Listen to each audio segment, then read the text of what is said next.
Assalomu alaykum hurmatli gadjet shinavandalari, hurmatli youtuberlar, aka, uka, opa, singillar. Mana smartfonni sevadigan xalqim, elim, siz bilan har doimgidek Kamina To'rayev, Akmaljon va Akmal.uz jamoasi. Bugungi videomizni sarlavhasidan ko'rib tushunib turibsiz. Biz ko'p kishiga tanishmasdir, balkim Redmi Turbo 4 Pro telefonni naqd Xitoydan olib keldik va mana shu telefonning o'zidan siz ham ega bo'lishingiz mumkin. Boshida birdaniga ishlaringizni qizdirmasdan aytib o'taman, biz orqali agar buyurtma qiladigan bo'lsangiz, agar tamojiga tushmaydigan bo'lsa, $280 bilan naqd qo'lingizga butun O'zbekiston bo'ylab yetib keladi va bundan keyin 180 ming, 160 ming atrofida emaykasini o'tkazasiz va tamom. Endi qani ko'ramiz, $280 ga bizga nima beryapti? Bu birinchisi 683 dyumli AMOLED displey, bu juda ham bir ajoyib katta displey. Ikkinchisi Snapdragon 8S Gen 4 protsessori turibdi, top, prям gap bo'lishi mumkin emas va asosiysi kundalik hayotda hozir ko'p kerak bo'ladigan bizga akkumulyatorning quvvati, bu esa 7550 amperni tashkil qiladi. Og'irligi salgina og'irroq, 219 gramm tashkil qiladi, lekin o'ta darajada tez telefon. UFS 4 farqli taraflardan bittasi Wi-Fi 7 da ishlaydi. To'g'risini aytsam, bizda hozir Wi-Fi 7 ni podдержка qiladigan modemlar bormi, yo'qmi bilmadim, lekin vaqt o'tib katta ehtimol bo'ladi. Va eng oxirgi Androidlardan biri bu yerda turibdi, 15-Android va besprovodni quvvatlasangiz bo'ladi. Do'stingiz akkumulyator agar o'tirib qolgan bo'lsa. Chunki bu yerda naqd 7550 amper va bundan tashqari 50 megapikselli Sony kamerasi turibdi. Test qilib sizga qo'ldan kelgancha haqiqatan pulga arziydimi yo'qmi aytib o'tamiz. Videomiz sizga yana maroqli bo'lishi uchun qo'lingizga bir piyola issiq choy yoki bo'lmasa muzdagina sharbatni olasiz va dasturimizni boshladik. Qani ketdik. Bu Xitoy versiyasi Turbo 4 Pro, o'zimizda Poco F7 modeli bo'ladi. Global versiyasidan ozgina farq qiladi. Nimaga u Poco F7 sal tashqi ko'rinishi boshqacha ekan. Siz aytib ko'ring, tashqi ko'rinishi sal boshqacha, lekin asosiysi ichidagi xarakteristikasi. Prosta bu yerda tashqi dizayni farq qiladi. Mana bu yerda Poco F7 ni ko'rishingiz mumkin, bu yerda buni. Deyarli boshqa tarafdan farq qilmaydi. Xitoydan buyurtma qilganimda qanaqa shaklda keladi siz Xitoycha inglizcha bo'ladiki, buni albatta plastika qilishingiz kerak bo'ladi. Demak, unpackingni boshlaymiz. Bismillah. O'ylaymanki, xalqimizga ancha manfaatli bo'ladi, chunki $280 ga naqd shuncha ko'p narsalar berilyapti. Gap yo'q, 7550.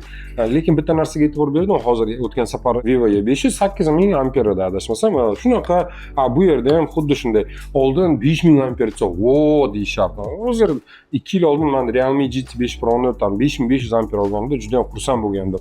Endi esa birdaniga mana shu vaqtda urosida mana 7500 ga keldi. Demak, har doimgidek birinchi bizni mana bunaqa holat kutib oladi.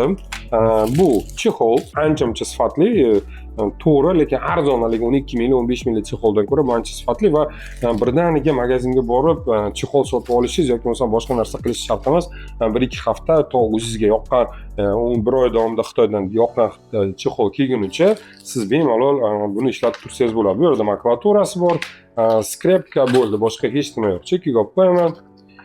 Demak, buni telefondan chekkiga olib qo'yamiz. Bu yerda Type-C oddiygina va 90 vatli quvvatlagich. 90 watt, ancha tez. Meni Realme'imdiki 100 wattli 19-20 minut atrofida 0 dan 100 gacha quvvatlab beradi. Endi oddiy, bu yerga bitta perxodnikcha qo'yasiz, 10 ming so'm turadi va bemalol o'zimizning yevro vilkamizga to'g'ri keladi. Demak, olib qo'ydik va asosiysi telefon bizni kutib olyapti. Birdaniga klyonkadan sezilyapti. Klyonkani o'zidan sezilyapti. Nima desangiz, temir. Ramkasi temirdan qilingan. Bu juda ham ajoyib. Qo'limda hozir mana klyonkani yechgandan keyin yanada kuchliroq his qilinyapti. Haqiqatda qo'lingizda bir parcha temir premiumli telefonda ushlab turganingiz bilinyapti. To'g'risi juda ham qulay. 683 ekran deganda men juda ham katta deb o'ylagandim. Yo'q, unaqa emas. Qo'limda bu juda ham akkurat, kichkinagina turibdi, unchalik ham katta emas. Endi esa yaxshilab qaraymiz. Nimani eslatyapti? To'g'ri topdingiz. iPhone 17. iPhone 16 mi? Bilmayman. 16 shunaqa tushgan. Endi bu yerda kamera olib beryaptimi yo'qmi bilmayman, lekin glyansoviy juda ham ajoyib. Qani? O, shishaga o'xshar ekan. O, haqiqatdan ham shishami deyman. Yaxshi, gap yo'q.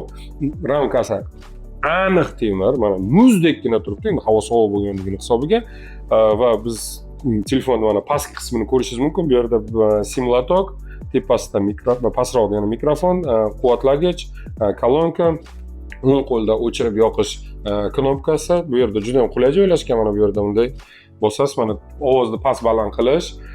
Bu yerda mikrofon, oldin esa bitta 2 port turardi, bitta 3,5 mm audio jack turardi. Afsuski, boshqa eshitma qolmagan. Ramkasi turishi mana shunday qo'yib, iPhone yonmayon qo'yadigan bo'lsalaringiz, mana shu yonmayon qo'yadigan bo'lsalaringiz, deyarli uzoqdan bilmagan odam mana ba'dagi Redmi yozuvini yashirib qo'ysa, iPhone deb o'ylaydi. Juda ham ajoyib. Mana bu yeri ham temir. Mana his qilib aytyapman. Hali qaraganim yo'q qanaqaligi, nimaligini. Voh. Ajoyib. Ramkani qaranglar, deyarli yo'q. Nima uchun men bunga e'tibor beraman? Chunki bu odamga sal g'ashiga tegadi. Qalin qora bo'ladigan bo'lsa. Bu yerda bizda 4 ta til bor: Xitoycha an'anaviy, keyin hindcha, inglizcha. Bizda inglizcha bo'ladi. Top rashibga qilib o'rganamiz. Aziz do'stlar, tashqi dizayn xarakteristikasiga deyarli gap yo'q, gap bo'lishi mumkin emas. Endi kundalik hayotda ishlatadigan ekranni bu yerda ko'rdim. Juda ham ajoyib. Pechatkalar birdaniga birdan chaqmoqday ishlaydi. Shuni qo'l tegsa bo'ldi. Men endi buni qanday ko'rsatsam sizlarga, mana turibdi. Mana bo'ldi. Qaranglar mana. Bo'ldi. Juda tez. Faqat bitta sal noqulaylik taraf bor ekan, juda ham pastda joylashtirilgani uchun qo'lingiz tepadan pastroqqa joylashishi kerak ekan. Kamera test qilamiz, bemalol o'tirib mana hozir ko'rishingiz mumkin. Demak, aziz do'stlar, mana selfie kameramizni testidan boshladik. Xonamiz deyarli anchagina qorong'u, faqat mana shu bitta o'rtada ikkita lampochkamiz yongan, qolganligi o'chgan. Mana ataylab qorong'uroq joyda tushiryapman. Yaxshi. Ajoyib. To'g'risini aytsam, yoqdi. Yorug'roq joyga chiqsa bari tiniqlashyapti. Demak, endi esa asosiy kameraga o'tamiz. Stabilizatsiyalar ham xayolimda ajoyib. Har doimgidek ofisimiz ichida sekingina tashqariga chiqamiz. Demak, stabilizatsiyani ko'rsangiz bo'ladi. Kamerani eslatib o'taman, 4K 60 fps va 4K 30 fps tushiradi. Bu maksimalnisi. An'anaga binoan o'sha mashhur bizning soatimiz 6x yaqinlashtirar ekan. Autofocus unchalik ham emas. Kuchi yetgancha olyapti, lekin yaxshi. Yomonlab ham bo'lmaydi. E'tibor beramiz, juda ham bir ajoyib stabilizatsiya qilib olyapti. 2x ga ham yomon emas. Endi esa Full HD formatda. Full HD ham xuddi shunday. Deyarli hech qanday farqi yo'q.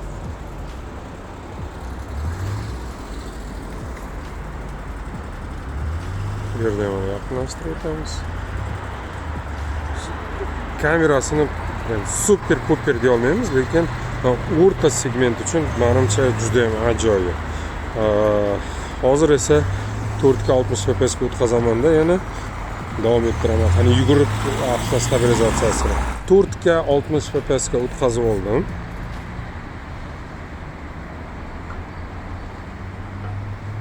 Endi bir yugurib ko'ramiz stabilizatsiyasini. O'zingiz baholashingiz mumkin. Ancha tez yuguryapman. Qo'ldan kelgancha menimcha ushlab. Yetarli. Tashqariga chiqib, mana selfie kameramizni ham tushiryapmiz. Uzun ushlashi zo'r. Hech qanday shuolish yo'q mana. Tez qimlatyapman. Bilmadim. Yaxshi. Mana yurib ham ko'ramiz. Shu aytganimdek o'zini puliga juda ham ajoyib.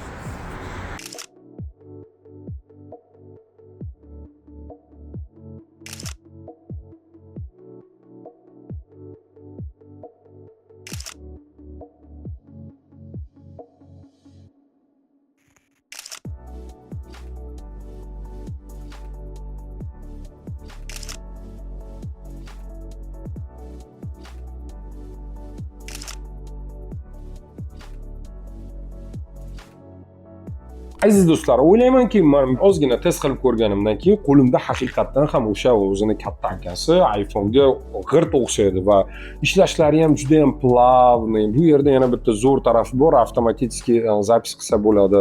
To'g'risini aytsam, ishlatib ko'rsangiz keyin bilasiz, haqiqatdan o'zini puliga 2 marta arziydi.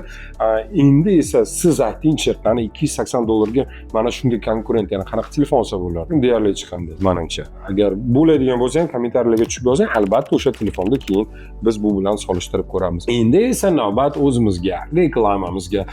Sizga Xitoydan qandaydir aytaylik, ehtiyot qilsam yoki bo'lmasa sifatli narsa olib kelish kerak bo'ladigan bo'lsa, marhamat, bemalol bizga murojaat qiladigan bo'lsangiz, biz sizga aytaylik, elementar bitta kichkinagina ruchkachadan to katta mashinagacha yoki bo'lmasa butun zavodgacha olib berishimiz mumkin.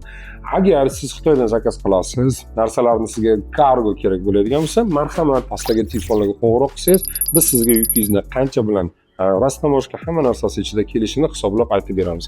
Kargomizni eng past narxi $2. Hozircha, lekin $2 dan ham past chiqadigan joylari bor. O'ylaymanki, videomiz sizga ma'qul keldi.